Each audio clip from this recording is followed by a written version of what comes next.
Sir David Attenborough.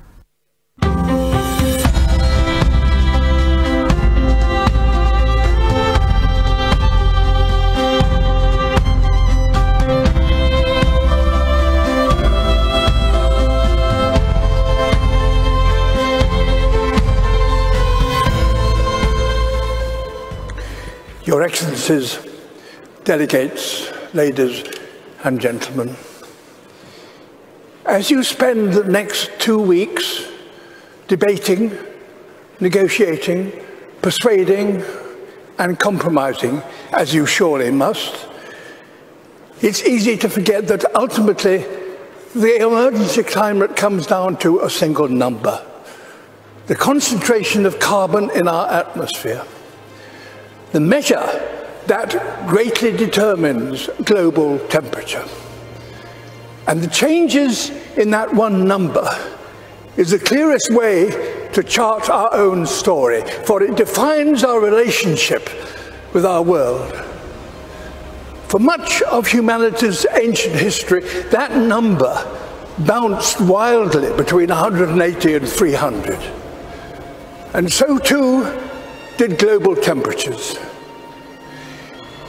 It was a brutal and unpredictable world. At times, our ancestors existed only in tiny numbers. But just over 10,000 years ago, that number suddenly stabilized, and with it, Earth's climate. We found ourselves in an unusually benign period, with predictable seasons and reliable weather. For the first time, civilization was possible, and we wasted no time in taking advantage of that. Everything we've achieved in the last 10,000 years was enabled by the stability during this time. The global temperature has not wavered over this period by more than plus or minus 1 degree Celsius. Until now.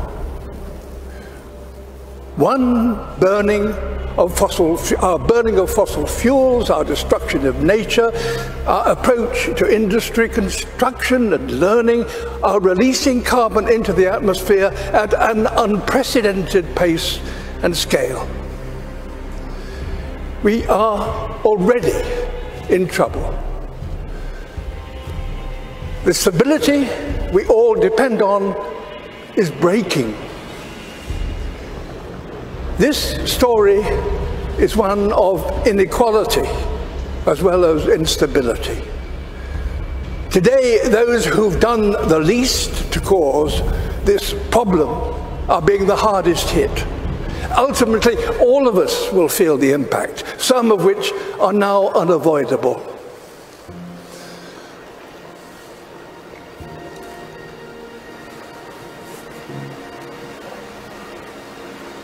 My world is melting. You think you have control, we actually have no control.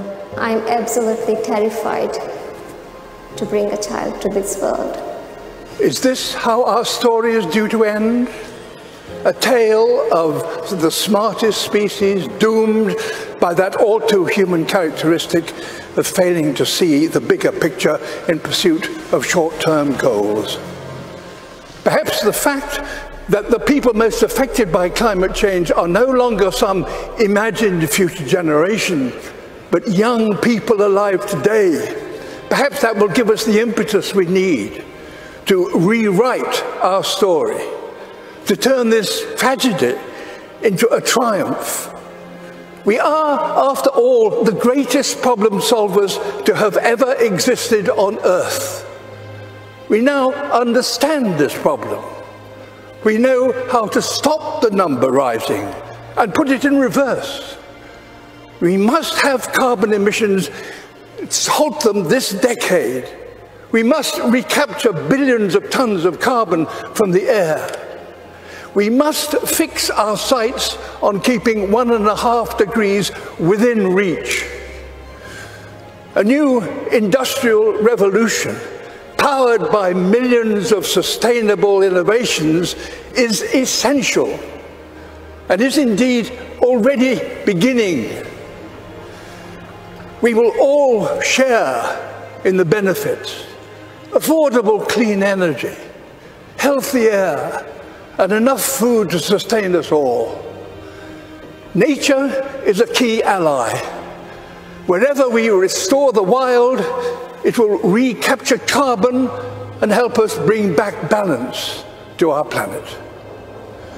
And as we work to build a better world, we must acknowledge no nation has completed its development, because no advanced nation is yet sustainable. All have a journey still to complete, so that all nations have a good standard of living and a modest footprint.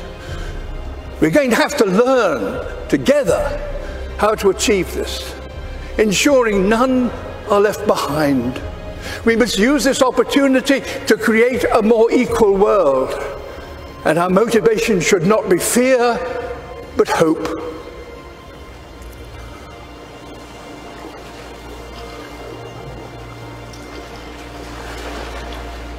Can we fix climate problem in one generation? My answer would be yes, we have to.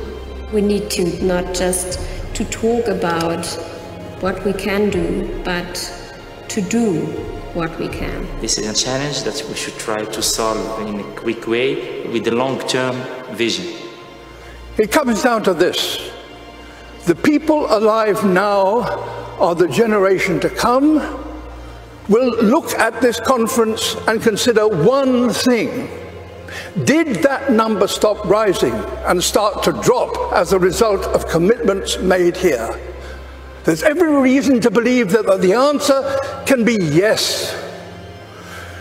If working apart we are force powerful enough to destabilize our planet, surely working together we are powerful enough to save it.